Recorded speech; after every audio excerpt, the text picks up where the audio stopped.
Yeah, no, fuck man, my face.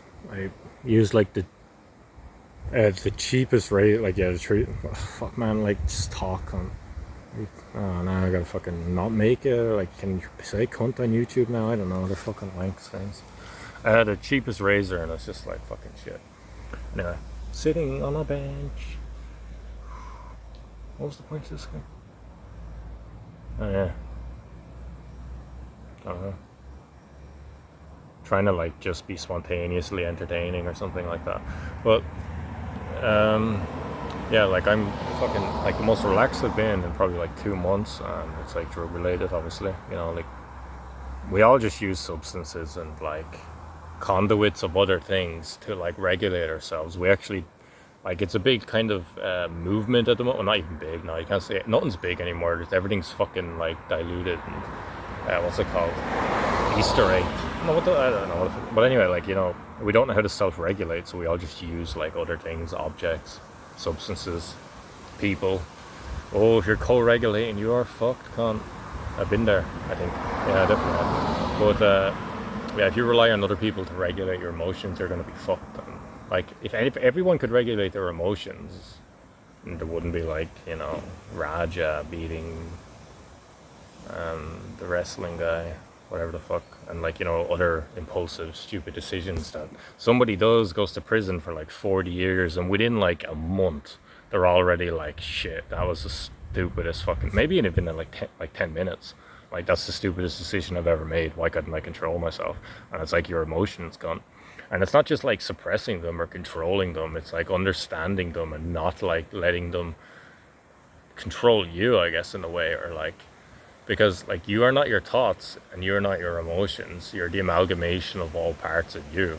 And if you let one part hijack the rest, you're pretty much self-sabotaging your being, because like who says like I don't know, it's not a democracy in the brain, but who says like the emotions have the biggest say? But like the emotions do. When the emotions are like, man, fuck that, man, nah, man, then it's like, whoop, emotions are in drive. The emotions are just chilling there until it's like, fuck man, I wanna make, let's do that, let's fuck that thing, let's break that thing. Ooh, I'm sad, I don't enjoy anything anymore now. Like I'm not talking about depression, I'm just talking about like the actual sadness of emotions. But anyway, I've made that point where like what emotions do. Well, you're just like telling us what emotions are. What the fuck you are. But my point is, like, we all use something outside of ourselves to regulate ourselves, and the problem with that is it seems consistent, and that's the trick. You think you can always get to it or use it or rely on it, but then something like this is like, there's a few situations, something comes up and the thing you use to regulate yourself is not good enough. And that's just like, that's a really common thing.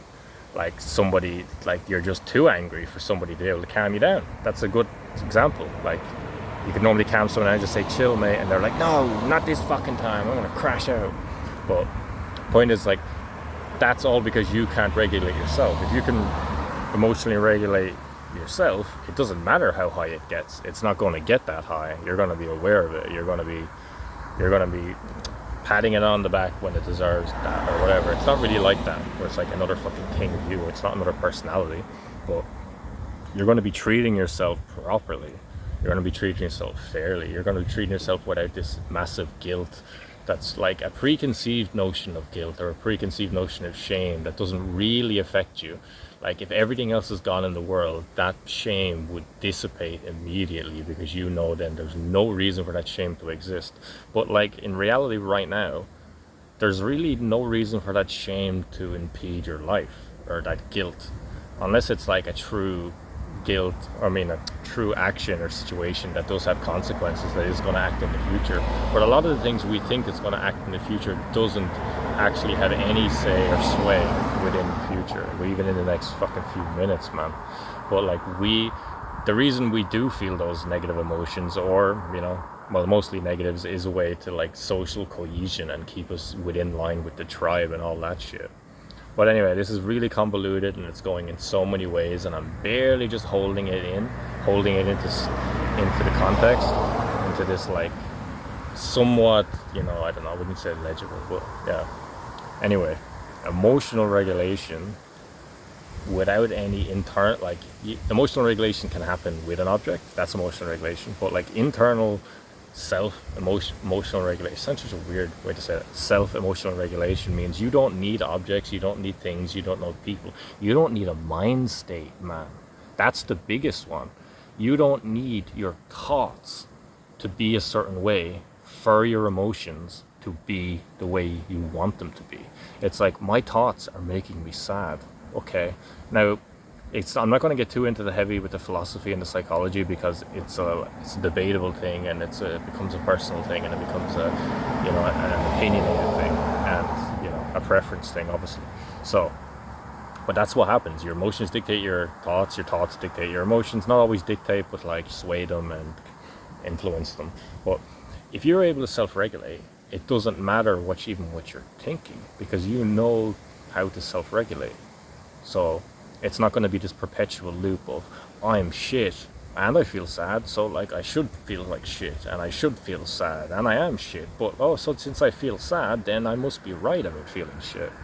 But like, all this isn't the goal to turn you into a psychopath or something without feelings or remorse or guilt or any of that. It's about controlling what you actually value and what you actually want to affect you in your life. And I kind of doing this like out of the blue, and I'm not a person that's like advocating for whatever. I'm not an activist or whatever the fuck, I don't know. Anyway, point is, like, we need to be able to self-regulate, or else disaster is kind of always waiting around the corner.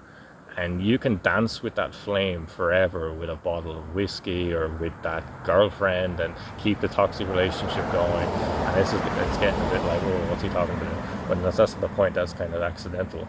But like, or with the drugs, or even with like music. Music is a good way to actually self-regulate, because like, it's an external thing, but it like influences you internally, and it can be quite consistent. But like, you're not going to have you're not going to have power all the time, man. You're not always going to have your phone or fucking like a tape recorder or something like that. I don't know why I said that, but anyway, went sliding a bit that way too much. Yeah, it shouldn't be. That's me not regulating much. Like, why am I like, fuck, that's not like, Jesus Christ, you're making a video that you could delete it. Anyway, Jesus Christ, what was it? The point is with that, I missed the second point with the other thing before. This is not like rehearsed, but fuck, man, just fuck it. Like, fuck it. It's all shit. No, I'm joking. But I'm joking because it's like fucking way to compensate for it. Like, if you can't self-regulate internally without any external influence, you will actually you will inherently lose even that internal self-regulation over time, because you will rely on the external so much. Humans do this. It's like a habitual behavior thing. It's like, it's not like we're not optimized at all, man. If you converted everything about a human into a PC or a car, you'd be like, what the fuck, man? That is, like, who put that together? Jesus. It doesn't make sense. It just works. That's all evolution is about. It's just like, how does he to survive, man? Slap that on there. But so like, we will gravitate towards just what works. So if something external works, our subconscious and our brains, and they like just the codings and neurotransmitters, like, it's not like they're just doing one thing. But anyway, fuck, went off topic a bit there. But it's like, they don't know that. So they're just going to be like, fuck, man, music's always going to be there, and the whiskey's always going to be there in the bottle can. But it's not. And you believe that, actually, because you will rationalize it. And I've done that myself. So anyway, the whole point is, just learn to cry for yourself. Learn to like feel the anger, and sure, express it in some way that you would value or goes by your morals, but don't let it drag you to the pits of hell and back, and then you're not the same person. That's a big analogy for just anger. But like fear, like, allow yourself to fear it, but don't guilt yourself and shame yourself into fearing something, and that actually perpetuates anxiety and avoiding things that you fear. Like, fear is a thing where it's like, it's a warning signal, but then there's a reason we have courage, there's a reason we have bravery, is to overcome those things. And all of these examples go into like every emotion and every type of way of being for us as humans. like the whole idea is, man, don't be codependent. No, I'm joking. Don't be codependent with objects, people, or things, or topics, or ideas, or mind states, because everything is temporary, man. The only constant in life is, oh, that's not temporary. What's the word again? Jesus. It's all transient, man. I'll just go with that. Everything's transient. Nothing lasts forever. Learn to be with yourself before you have to be with yourself and you don't know what to do. That's like I'll leave it with that.